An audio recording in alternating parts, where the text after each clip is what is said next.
Welcome to Offbeat, the light side of law enforcement, part of the Treehouse Podcast Network. I'm your host, retired officer Steve Rutherford. Co-host for today, Detective Curtis Hadley. Glad to be here, guys. Welcome back, Curtis. Good. Missed you guys. Yeah, you're out of town last week. Had Joanne in here. Yeah. She did compliment you, though, on the show. Yeah, she said I had a nice voice, but she didn't say anything about my, chiseling cheekbones or my buns of steel. So. Yeah, okay. So we've got two guests joining us today. We've got Detective Carmen and we've got Officer Bell, both from the Fort Worth Police Department. Welcome, gentlemen. Appreciate it. So we've had a different kind of day today trying to get set up here. We've had some technical issues. Yeah. Yeah, just a couple. And it wasn't a matter of forgetting to start the clock this time and or start the recording. It was actually some Technical difficulties. Real technical difficulties. Yeah. Yes. So let's hope those are behind us. Now, Carmen and Bell, we're gonna go with your last names today. And talking before the show, you guys were just bouncing some stories back and forth off each other. So I'm excited for you to share these stories with the listeners. But I do want to start off, Carmen. How long have you been an officer? I've been on about 15 years. So Okay. Any other departments or just Fort Worth? nope, just Fort Worth the whole time. Good deal. And Bell, what about you? 24 years. 24 years, all Fort Worth? No, 16 at Fort Worth. Okay. So another agency prior to that, all in Texas? Yes. All right. And Bell, what positions have you held within your agency? Obviously, patrol. I was in the gang unit for quite a few years. Forever. Yeah. And then I'm in Vice. Went to Vice after that. Okay. And Carmen, are you in Vice also?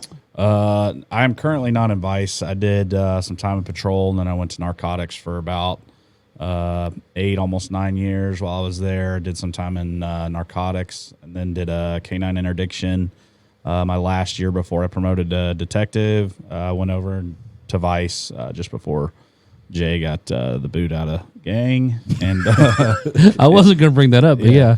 Yeah, anyway, so, trained Jason how to be a good officer finally. And anyway, so now I'm a detective and work in sex crimes, hopefully promoting soon to sergeant. There's a lot of love in the studio. Well, today. that's the reason why I wanted him on, Steve. I told you this before, but we all three worked Vice, and it was probably one of by far the best time I ever had working for the police department, because we would sit around and the stories would just flow, and we'd be laughing so much that finally, our supervisor would be like, "Do you mind if we go do some actual stuff now?" Because we had a good time. So the good guys, and they're pretty good together. So they act like they don't know each other most of the time, but they do. I don't want to know him. That's Yeah, you do. You want a place to deer hunt. Yeah, it's a loving group today. It is. So now, were all you guys in Vice at the same time together? Yeah, I think I went in 18. Carmen was he was in interdiction at the time, and then he ended up having to come over to Vice because his dog developed a taste for humans. And then Bell just came along. I don't know what year, 2020, 2019, Bell, when you came over? yeah, probably. So yeah, Bell was looking for a home, and we didn't want him, but we took him. So Yeah. we didn't regret it. He was a good addition to the group. So Yeah, taking in strays. yeah, we did. All right. And then now, did you say you're still there? I am still there. And these two are gone. Yes. Why are you still there, Jason? Because you're gone. Oh, okay. It's probably the 2 weeks a year you spend studying for the test. Yeah. Or he doesn't study, and then you know how that goes. Vice is good. I still love Vice, but it's all got a shelf life, right? Yeah, for sure. All right. So, Carmen, you'd mentioned several stories that you guys had. You told us a story about a prank you pulled on a fellow officer. We had a pretty young rookie officer at the time whenever I was in patrol that came over. He was fairly new. I don't know. Hadley, you were there, so he was. He was maybe a few months in, maybe. Yeah, I had a couple years on at that point, and we always had people come in every day and want to hit the hand sanitizer thing, and it just was like that's the first thing they did. Anyway, he'd come in every day and do that. So I was riding with a buddy of mine that day, and I said, "Man, I'm going to get this guy." And so I went out and bought a thing of KY jelly, and I went into the roll call. Was there a little bit earlier than maybe he got there, and dumped out all the hand sanitizer, filled it with KY jelly, and it was about the time roll call starts. He comes in late that day. He came in late, and I think we were on like double shift or something. We had probably 15 to 20 guys. Oh, it was full. Roll call starts, and of course, this officer, again, I'll leave his name out of it, starts to get his fill of hand sanitizer. It was not just a little bit; it was a copious amount. Oh yeah, it was a lot, and he starts, kind of rubbing it on his hands, and he realized real fast it's not going anywhere. So, But he's not one to alarm us. no, he was new. He didn't want to say nothing. So we're pretty much 5 minutes into roll call at this point, and he's got it all over his arms now. He's up to his elbow now. Like, why is this not going in? Yeah, so that kind of goes on for a few more minutes until we start laughing, and I think we got stopped and asked what the deal was, and we finally told him, and by that point he had wiped it all over his uniform and everything else, so it was a good time. Yeah, because we still had Big Bird then. Big Bird was still in supervisor, and he's like, "What are you boys laughing about?" And finally he just stopped everything, and the rookie's like, I don't know. It won't soak in. So needless to say, I bet he didn't use hand sanitizer for a year after that. He was just so shell-shocked. Probably not, so good times. Yeah. Well, I guess COVID must have been really tough on him with all the hand sanitizer. That's what I was thinking, yeah. I was like, he probably a little shell-shocked. Like, I'm not sure if I should do it or not. But I think he slipped right through All it.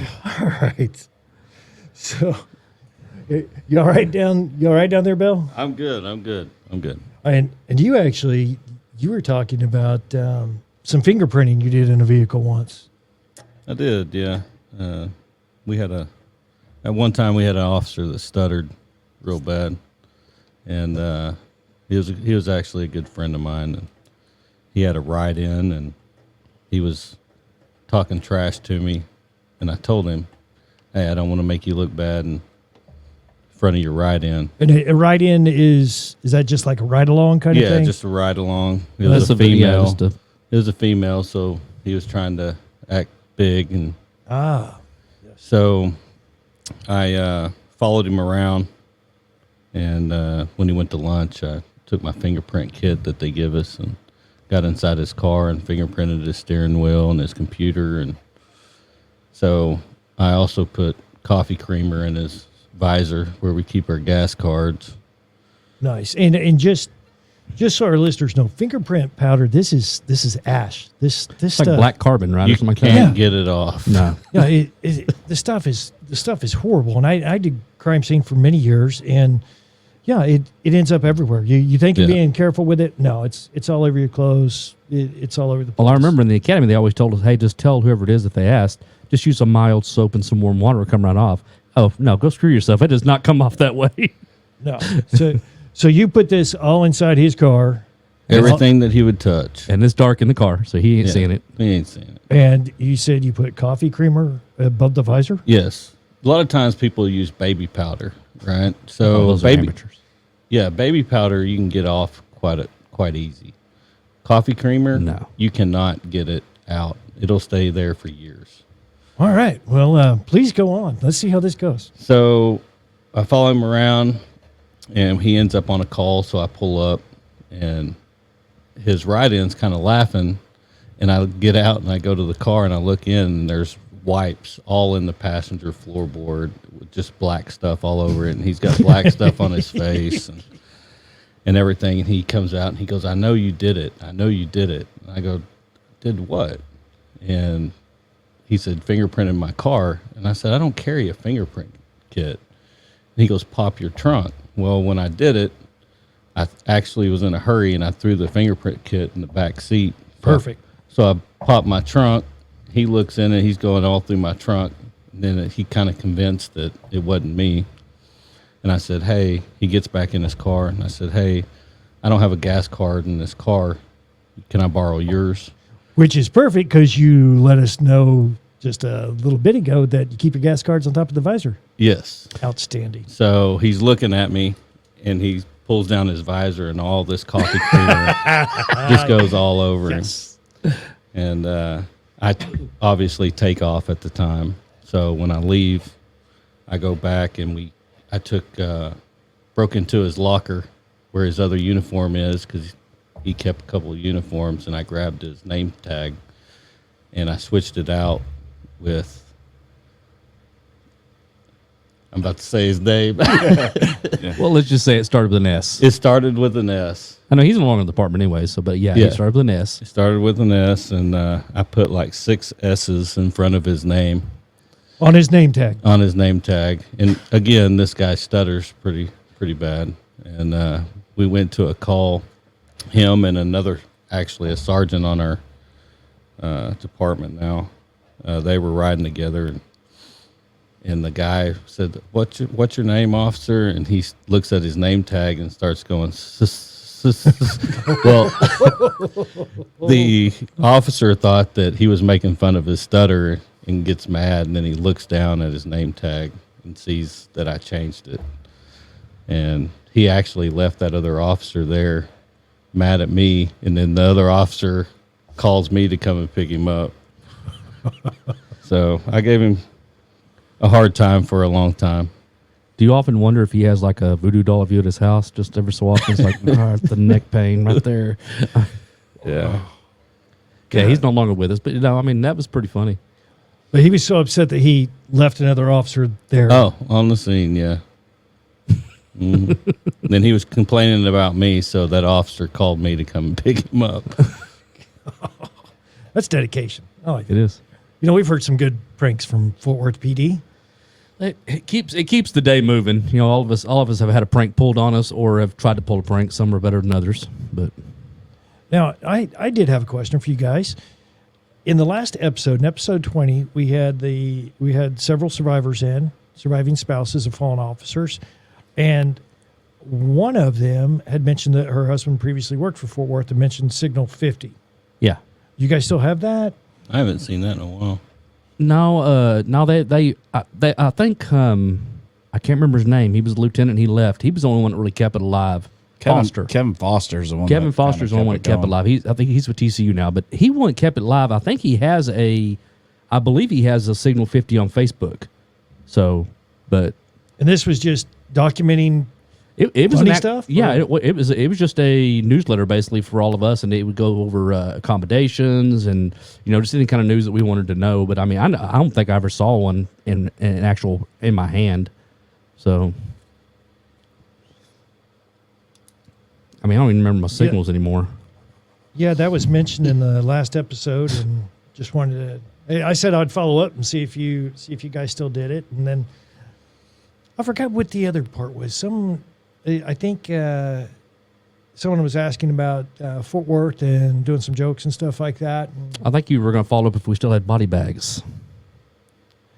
Do you still have body bags? I've never been issued one. I mean, I guess if you want to supply your own. So like Fort Worth, you guys don't get like, here's your tourniquet, here's your Narcan, here's your body bag? It wasn't on mine. I mean, I've never been issued one myself, so I've never even seen that. Just trash bags and duct tape.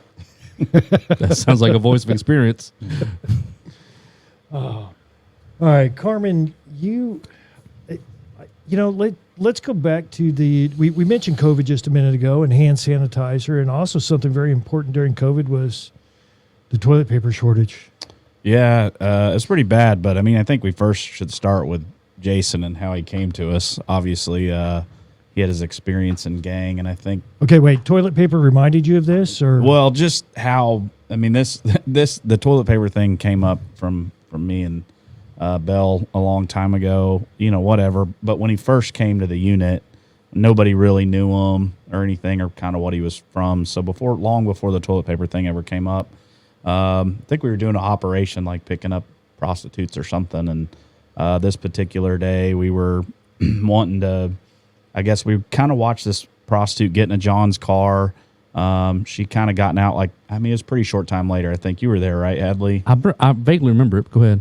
Yeah. Anyway, she goes into a house, and this is probably Okay, yes, I did. yeah. This is Belle's first time riding around with us, and he was with me, and Curtis can't even contain himself over here, and we haven't even heard it yet. yeah, Anyway, so Belle's with me. We see this girl go into the house, and she comes out about 5 minutes later. Obviously, it's a dope transaction.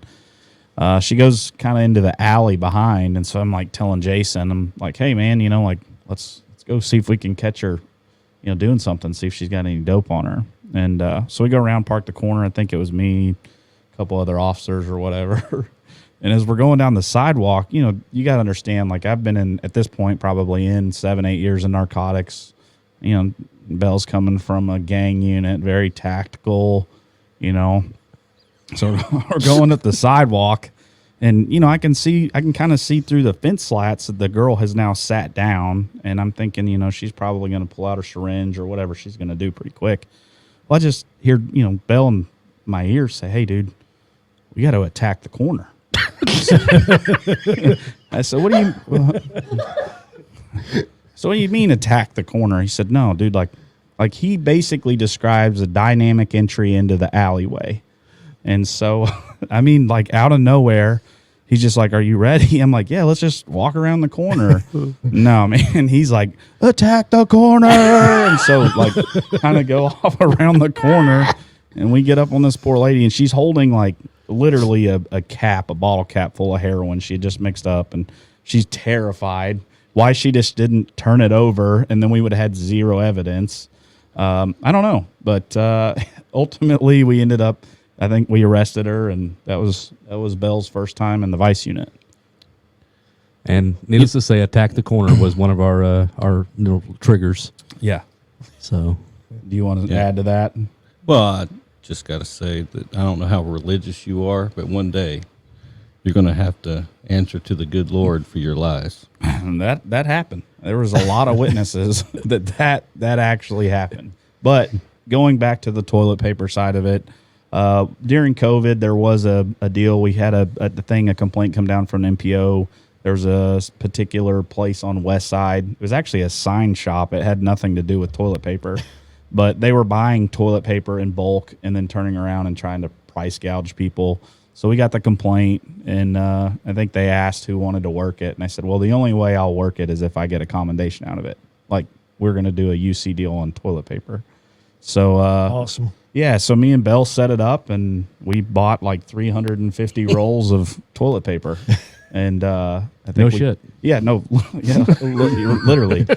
And we talked to the DA, and the DA's like, well, you're going to have them admit to it. So I think I called during a recorded phone call and told them, hey, I bought 50 rolls from you guys last week. I'm selling that stuff to my neighbors for $4 more than you're selling it to us.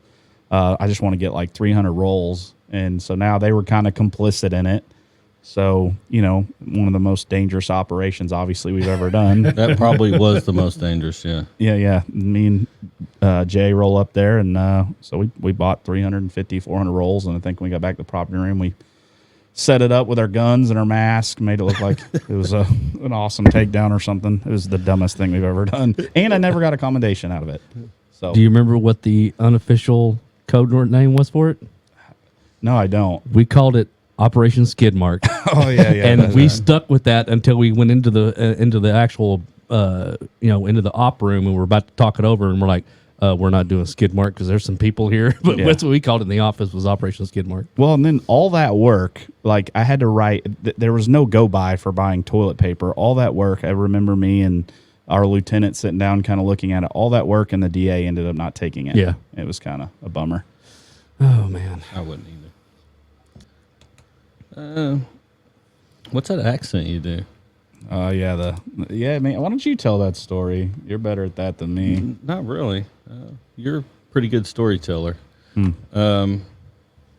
So, what? Well, that was one thing that you did introduce device. We had never done 2-car takedowns. When we were we call it the stroll or whatever. We're trying to do prostitution stings. We'd never done 2. So Carmen was the one who's like, let's just get two people in the car because it'll generally throw the person off when there's two people in the vehicle and they're like, you pull up there and you're asking for something that we should, it does. So he threw that in there, but then the one day that you did it, he decided to throw a loop. And what did he do? He did the what accent is it? It was Australian. It's Australian. It's supposed to be Australian. Well, it started with Brad Sims. It started with with Brad, and then they're telling me about it. So me and him are riding together, and I was like, I got to hear this Australian accent. And so we go and pick up this girl. Then all of a sudden, he starts talking in this Australian accent. I hit her with the good A, ladies. Yeah. And he's actually really good at it, to be honest. We called him Mick, remember? Yeah. That was his nickname when he was in character. It was And Mick. I'm just laughing the whole time because I just can't believe what I'm hearing. And then he keeps talking. He just keeps going and going. And she actually tried to talk Australian back to him. And so then he's doing it so much, then I start trying to just. You don't even know it, but you start kind of... You start emulating him? You start emulating him, and then he's like, do you hear him? He starts saying, he's trying to make fun of me. So, yeah, which you need to bust out some of that Australian stuff. And No, man. I mean, we're obviously it's for another time and place, but I think one of the things that we did when we picked, I had told Belle, like, hey, I really want to like get this girl to give her own takedown signal. And yeah, I mean, I guess I won't really say what it is. I may still use it, but anyway, so like we had built into this thing. I mean, again, I don't know what we're allowed to say and what we're not, but we were driving down, I think Lancaster at the time, and she asked something about crossing Riverside, and I said, "Do we got to cross a river or something?" And I mean, she told us that not to go to particular areas because the police are there and all this other stuff. But we were kind of making a deal and. Anyway, I think at some point in time, Jay had talked about losing his wallet. And so she's like on top of the roof, like looking for it while we're driving down Lancaster, patting on the roof, which at that time was our takedown signal. So I think the guys on the radio are like, she's giving her own takedown signal, I guess. I think we're safe. I don't think she's listening to so. Yeah, probably not. But we had the other part of that is she liked us. Oh, she did. Yeah. And she told us that the whole plan that she was going to set us up for a robbery. And then with this accent, she just had a change of heart. We were having so much fun talking and laughing. She decided not to have us robbed. There may or may not be a recording of it from somebody sitting in the back seat, but yeah. Anyway, it was a good time. We had a lot of fun.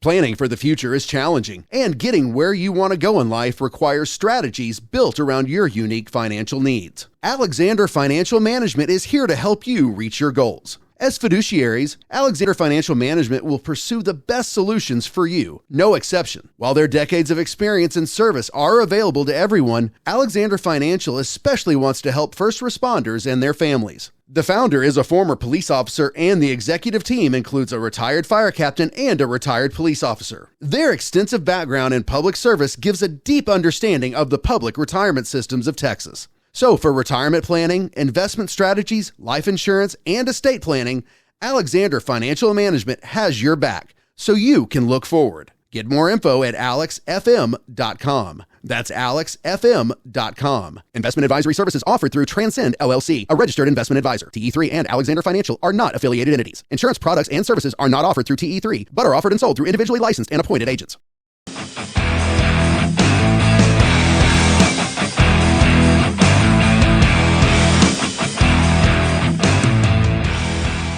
Welcome back. Welcome back to Offbeat, the light side of law enforcement.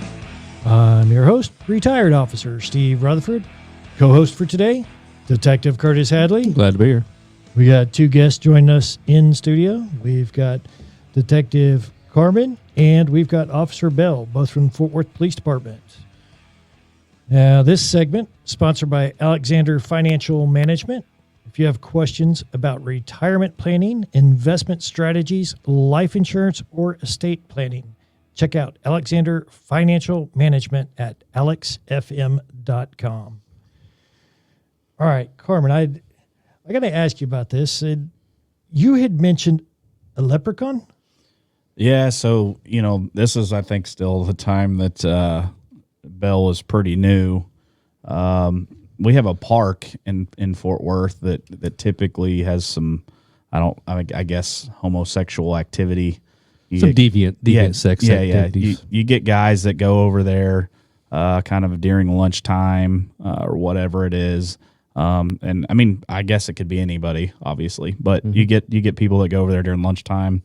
They disappear into the woods. We called them nests. It's like little gaps in what the woods.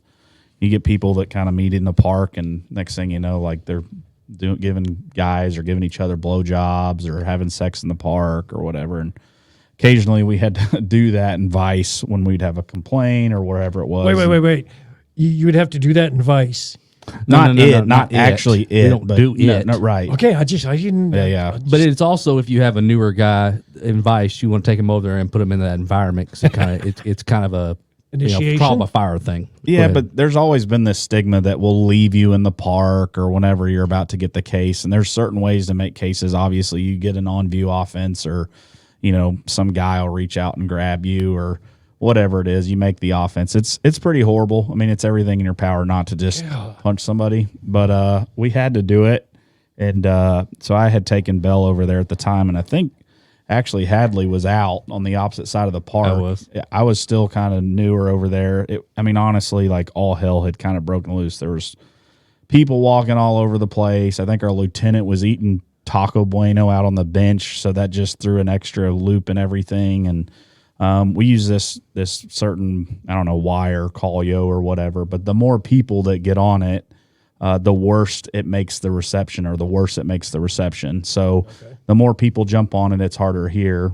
And I think, Hadley, you were out, right? Yeah, I was out walking. He was the decoy. Well, meanwhile, and he's trying to justify what he's about to say right now. No. Well, I'm doing everything I can to get Bell to get out of the car, and he's just doesn't want to go get grabbed by another dude or see something in the park he shouldn't. So I'm like, Jay, you got to get out of the car, man. Like this is what we do. And he's like, man, no, I need. There was like 4 guys looking at me like an oatmeal cookie, man. Yeah, like fresh meat. No, hell no. He's like, go ahead and get out. I'm not ready. Yeah, that's what he kept saying. You got to get out. And I was like, leave me alone. I'll get out when I'm ready. Yeah, no, man, I'm with you on that. Yeah. Yeah, so he refuses, so we kind of go back and forth. I'm like, look, dude, if you're going to be here, man, like this is just something you got to do. We don't do it that often. And he's like, whatever you do, just don't leave me in the park. I'm like, man, no, you'll be good, dude. Like, we're good. I think you even got on the radio or on the call you and go, the UC is refusing to deploy. Yeah. So, and You're dang right I was. so we had a code word. Leprechaun was it. So finally he musters up the courage to get out of the car, or I'd shoved him out. I don't know. I don't remember, but he was very reluctant. He goes past our lieutenant, who's still eating Taco Bueno on the bench. And Bell disappears into the woods. So I got him on call, but there's about, I don't know, we had 2 females, probably another 5 or 6 people in the call, so it was very faint. Couldn't really hear it. And this is your radio transmission, if you will. Yeah, it's kind of like like a an wire. open line. It's like an open line. On a phone, really, is all it is. Like a wire. Yeah, and then us on the outer perimeter are on the radio, kind of. So I'm listening to Callio, listening to what he's doing, and then I'm kind of relaying that to the team. Okay. So he disappears in the woods, and he's gone for a good couple minutes. I can clearly tell he's talking to somebody.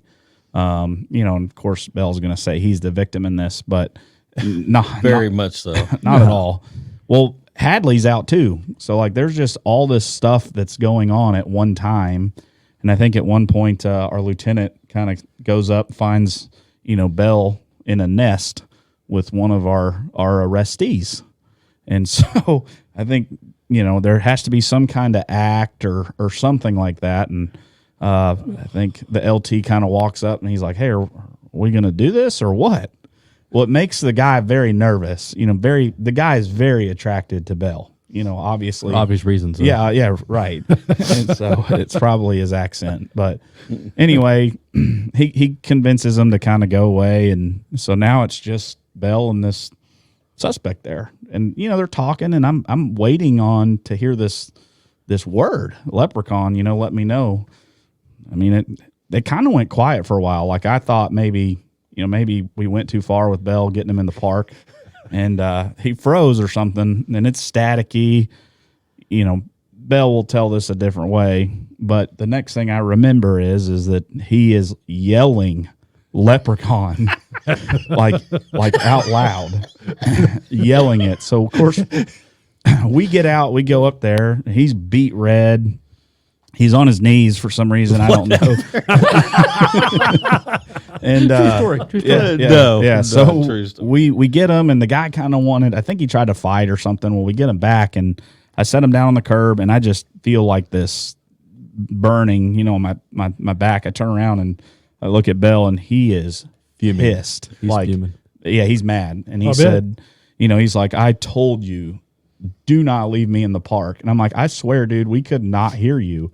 And to this day, he still doesn't believe me. No, I do not believe you. Well, a One lot of bit. it too is because I remember at the time I was talking on the callio, and he was more than likely trying to say leprechaun, and I was talking, and that was one of the issues we had. We had to debunk that. But yeah, so he's out there just leprechaun, and we're like, did y'all hear something? Yeah, I think I actually heard it through my cracked windows. I never heard it on the callio because he was in just sheer panic mode. I said because- leprechaun like 20 times. And And the not best- only that, is that person that was eating Bueno on the bench was probably 30 feet away from me. And when I say it, and he looks at me over his shoulder and then walks off. Another thing too that most people don't realize is that the look on the suspect's face when you say leprechaun, 'cause you're sitting there just having a normal conversation with they think's normal, and you're like, oh yeah, have you seen that leprechaun movie? And they're like, excuse me, well, why did you just say leprechaun? And all of a sudden, 14 people come in and put them in cuffs. Yeah, and Carmen, as we're walking back, he's trying to apologize, right? And I just kept I saying, never heard don't talk to me. I never apologized because I Don't talk didn't. to me. I didn't do anything Yeah, you wrong. did. No, I did never do anything wrong. Yeah. Okay, Belle, get out the car. I'm not ready, man. Give me a minute. Oh yeah, that did happen. But I'm like, don't talk to me, Carmen. Don't talk to me. He's like, I swear, I didn't hear you. I didn't hear you. That's always been the stigma with Vice, or why people don't come over, is they think you're going to take them to the park out of fun. It was fun. I mean, it was awesome to see, obviously Belle squirm, but that was always the worst part of Vice. But that's what I think people believe, that, they come over and we're going to take them to the park and stick them there, and that's it. No, thank you. Yeah, No. it definitely separates the people who want to be there. Turned out to be Belle's favorite thing. He actually begged to go do it the next it was day. like, can we go again? Can we go again? I'm like, Yeah. Belle, we just did it yesterday, man. Right. Yeah. Right. So Really, favorite thing, huh? So, so leprechaun was the safe word. code word. It was your move in. It was your takedown word. Speaking of leprechaun, we would do the deals in the hotel too. And Yes. so typically we have 2 hotel rooms. We'd have girls come in, and Hadley is going to be so ticked when I tell the story, but we have girls that come in and they're in the room next to you, and it was the worst because we have devices in there that look like normal devices, but they're actually audio visual recordings, and so anyway, yeah. Were you there this day? Whoa. We need clarification on this. Say that again. Okay, so we have call girls, escorts, or whatever. Yes. We basically will rent out a hotel. We'll have 2 rooms kind of next to each other that typically have like a door that splits the rooms. Okay. And so anyway, we did this. We had a whole deal set up. I think Hadley was on the hot seat that day, and he was ordering a couple girls. We're kind of doing it all together, and you just happen to have one show up. And anyway, so it's Hadley's turn. But inside the room, we kind of take over that room, and it's just the undercover room. So you have some kind of device that has audio recording and visual recording. But the other 10 guys are in the other room, like watching this little screen all huddled up, watching your guy in the next room, Gotcha. get a case on a prostitution case. So anyway, we get this girl to come up, and she goes in the room with Hadley, and she just ain't having it. she don't believe he's not a cop. And so she tells Hadley to get undressed. So Hadley's like trying to talk his way out of it. Of course, we're all in the next room watching this happen. So next thing I know, Hadley takes his shirt off, and that ain't enough. Hadley takes his pants off. He's standing there in his... I have never taken my socks off so slow in my life. He is standing in his purple underwear. I didn't think I was going to be done my buff that day. Yeah. Purple underwear, standing there, and she's like telling him to do this dance. So now he is standing directly in front of the camera, and he's like doing some little dance while 8 or 9 of us are next door waiting on him to get the case. So anyway, it was pretty funny. And it was Speaking of that, do you remember the shirt. the one where we were all in the room and she started walking the floor and you come in and go, "Hey, y'all got to get out. Y'all got to get out." And I was in there taking pictures with the prosthetic. Yeah. And you kick us out of the room, and we have like a prosthetic because people want pictures to make sure you're not a cop or whatever. Okay. And so I'm in there getting my prosthetic just right to take pictures. And one of the girls come in, he starts kicking us out of the room like we got to hurry up and leave. Well, I got this prosthetic hanging out of my pants, taking pictures. So I go out of the room, and I got this prosthetic there, and I turn the corner, and here comes a family down the hallway, and I got this prosthetic hanging out of my pants, and I'm having to turn and like, "Hey, how y'all doing?" Prosthetic is a really nice word for a dildo. Yeah. And it's just hanging out there. It's like, "Hey, how's it going?" But the one I was talking about was you were in the room with the girls, and it was supposed to be a twofer or whatever. And we're working hard. You're working hard. And finally they go, "Take your shirt off." And you're like, "Fine." And you go to pull your shirt off and you throw it on the floor. And she looks over, and here's a shirt that says, what did it say? It said, New York Police Department finest. And she's like, "Why are you wearing a police shirt?" And he's like, I just went there on a tour and I just happened to buy a shirt. But I mean, it was golden until that point. As soon as she saw that shirt and she realized it was a PD shirt. Yeah, I was late for work that day, and I was working outside, and I used it to work and out in the yard. And I realized what time it was, so I hurried up and went. And I didn't think anything of it. She goes, "Let me look at your shirt." And then I reached down for it, and then I started getting that hot feeling. You like, turned red. Man. I had beet 2 red. girls in there. Yeah. And she goes, "You a cop?" And I'm like, "No." And she goes, "Why are you wearing a police shirt?" I said, "That's a memorial shirt." So I went to New York.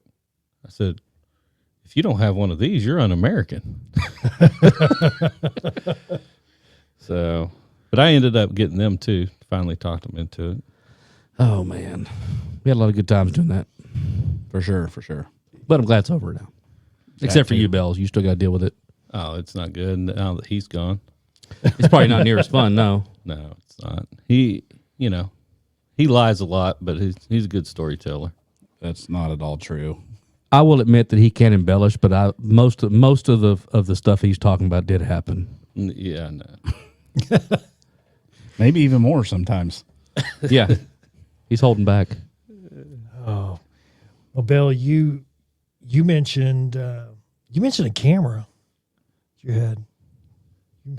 When we first, I worked for another department before I come to Fort Worth, and I started before there was cameras in the cars, and we just got these cameras, and I made a stop on a van, and found some meth and narcotics, and there's a lot of stuff that kind of goes with that. You know, you got pornography and sex toys and everything. And we were one of my assist officers was taking all this stuff out of the van to search it, and he set one of the large sex toys on the hood of the vehicle, and we were probably there for 30, 40 minutes searching this thing. Well, the hood of the vehicle gets hot, and it actually melted the sex toy to the hood of our vehicle. And as we're done, he's putting the stuff back into the van, and he goes and walks by the hood and goes to grab that off the hood. Well, it's stuck to the hood, and he kind of jerks him, and What do you mean by jerks him? yeah, yeah, exactly. And so he realized it, so he's in front of the camera trying to pull this sex toy off the hood, and I still actually got the video of that. Whoa! You got video? I do have video of that. So he was shake weighting it then. It's on a VCR tape, but I got. So you're saying we'll never be able to play it again? I'm sure we could figure it out. Yeah, as long as you get to play, at least record it on your Your phone. phone, yeah. So this item was not laying on its side on the hood? No, it had a platform on it. It was erect, like erect. It was erect, standing yeah. straight up. Yeah, And the good ones do. Yeah, it was very, very large. it is stuck to the hood of this car. He's over there just Double fisting it. Double fisting, yeah, trying to get this thing off. Like I say, I think we've all seen a shake weight commercial. That's what it looked like. Now, when Bell says huge, he means about 6 inches. Comparison. He only has something to compare it by. So to him, exactly. it probably was huge. It's like, man, that thing was like almost like 7 inches. Yeah. He talks about embellishing things all the time. You remember the time we had gone to a strip club for an operation, again trying to get a couple cases or whatever. This is his first time to the strip club. I think you remember this too. He had a girl on his lap that night, and she slipped and fell, and basically her knee landed on his prosthetic, except for it wasn't a prosthetic. It was the real one. Yeah. So I think he took like the whole bowl of ice and I did. poured it down his pants. I was stuffing ice down my pants. Yeah. It was the Yeah. hardest I've ever been hit in my entire life. I do remember when we got back, you were like, we might have to put this on paper for an E1. And we're like, we're not putting down that your family jewels were jostled while on an operation. Oh, they weren't jostled. Oh, no, they were smashed. Oh, yeah. He did walk around a little bit weird for probably about a week after that. Yeah, and I remember because all of my pants were wet from sticking ice down my pants, and another girl come and sat on my lap, and she touched my leg, and she was like, "Oh." I was like, "Yeah, baby, I'm done."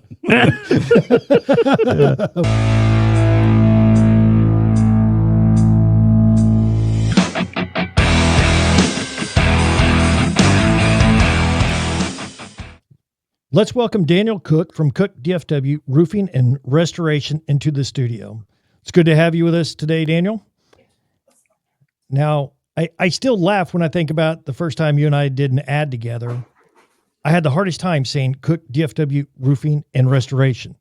I was stuck on Cook DFW Roofing and Registration. You've spent your life dealing with restoration. I've spent mine dealing with registrations. Kind of old habits are kind of hard to break. But along that lines, your company does have insurance and registration, correct? Absolutely, Steve. We definitely want to make sure our homeowners are protected with our crew, with anybody that comes around their property, because that could definitely lead to liability if you have unlicensed and not just licensed, but uninsured, unfamiliar with the city codes and things that they should be doing when they come out to your property to do repairs. So that's one thing we take very seriously, is being insured. We do go through extreme measures of getting trained on different avenues as far as how to look at your property from inspection point of views, engineering, city permits, code. There are a various amount of things that you need to have experience in before you start working on people's homes. Well, I'm glad you said yes, because I was about to ask you to step out of the car. So if you're in need of a new roof repair, remodeling, or restoration, give Daniel a call at Cook DFW Roofing and Restoration. The number is 833-COOK-DFW. Again, that's 833-COOK-DFW. The website, cookdfw.com. Be sure to ask about the free first responder upgrade.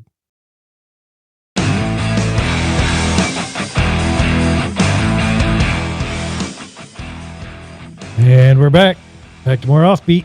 the light side of law enforcement. We've got two guests with us today.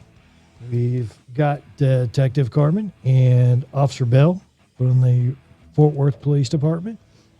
Now, I do want to remind our listeners, guys, if you've not been to the website, check it out. Offbeatcopshow.com. Again, that's offbeatcopshow.com. You can view all episodes there on the website, as well as subscribe to the email list. So check out the website. Also, check us out on Facebook. Check us out on Instagram. And if you're an officer and you have a funny story that you would like to come on the show and share with our listeners, send us an email.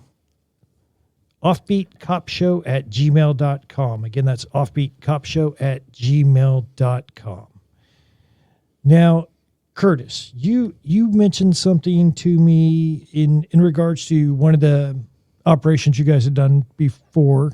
Yeah, so periodically when in your advice, you have to go, we call it the stroll or whatever it is. We have to go drive up and down. And, you know, Fort Worth has a lot of areas, but we always kind of congregated towards the Lancaster area. And, of course, with us, we're out there, especially if we're out there on a daily basis, it gets a little old for us. So we try to find either set goals or we'll try to set something that makes it interesting for us guys that are out there every day. Well, that's like one narcotic. Almost like a scavenger hunt. Yeah, one narcotic, 3 prostitutes. I would call it more of a bet than anything Well, else. it turned into a bet. Yeah. But so we're driving up and down the road one day and we see this lady that we're pretty sure she's a prostitute. And so, but she's got a walker. She's on a walker. I mean, she's just barely, moving a snail's pace down Lancaster. And I guess it was you, Carmen, that had bet one of the guys on the team. Is like, if you can pick her up and get a case, I'll buy you dinner. Yeah, of course. Whoa. So you guys are trying, y'all got bets going on picking this lady up. Yeah. Okay. Yeah. So I mean, if it's going to get a dinner, and it's not going to be Chick-fil-A, we're going to go to a steakhouse, and he's going to buy him a dinner if he gets it. So to preface this, I didn't think she was a prostitute, right? Because a lot of times you will get them when they're not, right? Yeah. And she was walking down the street with a walker, so barely walking. Yeah. So as soon as he says, "Hey, so and so, I will buy you a dinner if you get this person in there and make a deal," game was on at that point. So, we're sitting there and you're like, okay, he's approaching the suspect. They walk up to the guy, and all of a sudden she like picks up the walker and picks up her pace almost to a, not quite a sprint, but a pretty good jog all the way over to the car. At that point, we're all like thinking, okay, this might be a prostitute now that she's getting off her walker stick. So then all of a sudden we're sitting there and it's like, okay, front door's opening. You see he's getting in the back seat. He's folding up the walker and he's putting it in the back seat. We have a rider, guys, and we're like, oh crap, they got her. So of course they're driving. We still have to wait for a secondary, sign to say that they'd gotten a deal, and they did. So they ended up pulling over and get her out. I think she was probably 70-something years old. Still, yes, she did need the walker, but she kept trying to convince us that she was the original Debbie Does Dallas chick. So it was just so. You have questions, I'm pretty sure. So, well, first off, did someone get a free meal out of this? Yeah, I had to buy. I think we went to Saltgrass or something, and I bought the UC officer that day dinner. So I didn't think it was going to happen. So, No, but I was proved wrong. Did she have it? Was there any proof that she was the original Debbie Does Dallas, other than just we word of mouth? Googled and we think that we debunked that. We don't think we think she was just using that as a stick, but We don't think we know. It was not the original Debbie Does Dallas. But another funny part of that was too is that of course we always take pictures of our arrestees on scene so we know who it is. Well, we've taken a picture of her. She's standing beside the car. She's got a cuff on. We've got her cuffed to the walker. And so the next day we get a picture together, and it's got the thug glasses on, and so we dubbed her Gangsta Granny. So Gangsta Granny was our name for her. So Debbie Does Dallas, leaves Dallas, goes to Fort Worth, becomes Granny. What? Gangsta Granny. Gangster Granny. Dude, if you're 70-something years old still out there turning tricks on Lancaster, you've lived a rough life. Yeah, but you still got game, right? Yeah, she had a game. All right, guys, that's what we got for today's show. Again, if you're an officer, you've got a funny story, you want to come on the show and share with our listeners, send us an email. It's offbeatcopshow@gmail.com. Again, offbeatcopshow@gmail.com. Guys, until next time, stay safe and watch each other six.